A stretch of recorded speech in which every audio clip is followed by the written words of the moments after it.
The Princess and the Frog. Part 1. The Royal Well. Once upon a time, there was a princess who was courted by suitor after suitor, who came to the palace to win her hand. But it seemed to her that each of them looked at her without really seeing her at all. She shook her head and sighed.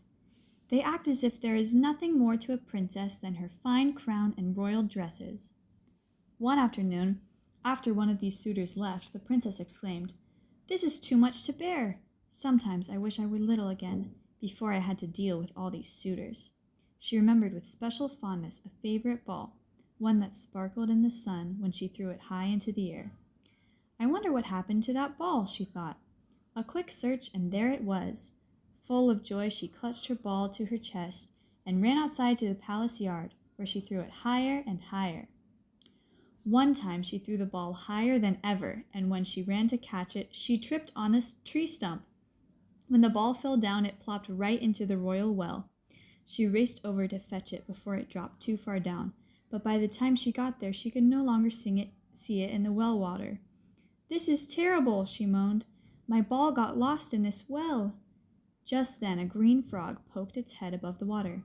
"Can I help you?" said the frog. "Yes, you can," said the princess. She thought it was odd that a frog could talk, but then again, she wanted that ball. "You can go get my ball down that well." "No problem," said the frog. "But first, there's something I must ask of you." "Ask of me? What?" said the princess. "That you spend time with me today," said the frog. "I'm not sure what that means," said the princess. "Just spend time with me today," repeated the frog. "All right, fine," said the princess. "Now go get my ball." "On it," said the frog. He dived deep into the well. A few moments later, he came up with the ball held high in one hand, dripping and sparkling. "You did it," said the princess, taking it from him. She turned to go. "Wait a minute," said the frog. "You promised to spend time with me today." "I already did," she said with a shrug. The princess headed to the palace without looking back. Part 2. A Special Guest. That night, when the princess sat at dinner with her family and royal advisors, there was a knock on the door. A servant opened the door, but saw no one there. The frog, standing down low, cleared his throat. "Oh, down there," said the servant, surprised. "The princess promised to spend time with me today," said the frog, in as loud a voice as he could. "So here I am."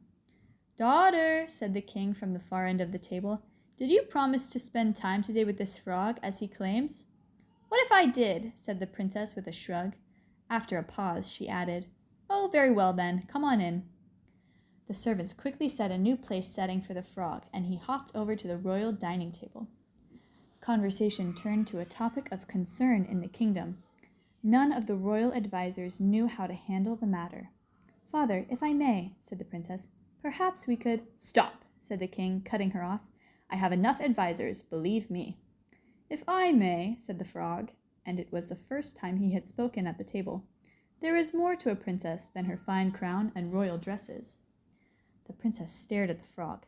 How could this little frog and no one else understand how she felt deep down? After dinner, the frog bowed to the princess. He said, "You have done what you said you would do. It is time for me to go." "No, wait," said the princess. "It's not that late. How about a walk in the garden?" The frog was delighted. Part 3. An Evening Walk.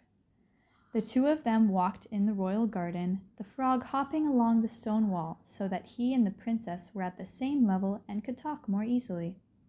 They laughed about many things.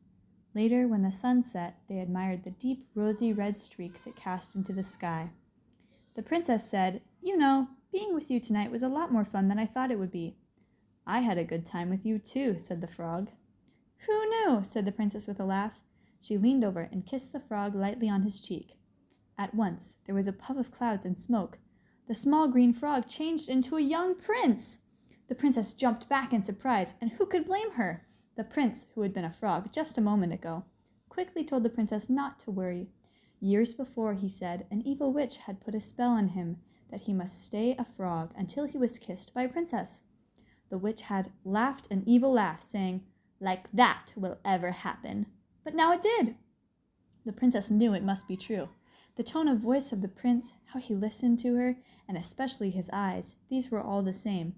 Now that the frog had returned to his true self as a prince, the two of them could spend time together in a different way. Years later, after they were married, they hired an artist to make a beautiful carved bowl to hold that favorite ball of hers.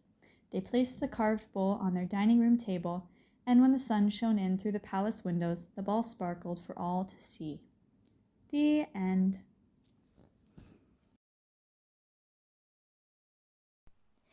Abia aștepți următoarea poveste? Abonează-te la canalul de YouTube Totul este posibil pentru a primi o notificare când publicăm noile episoade. Noapte bună, copii!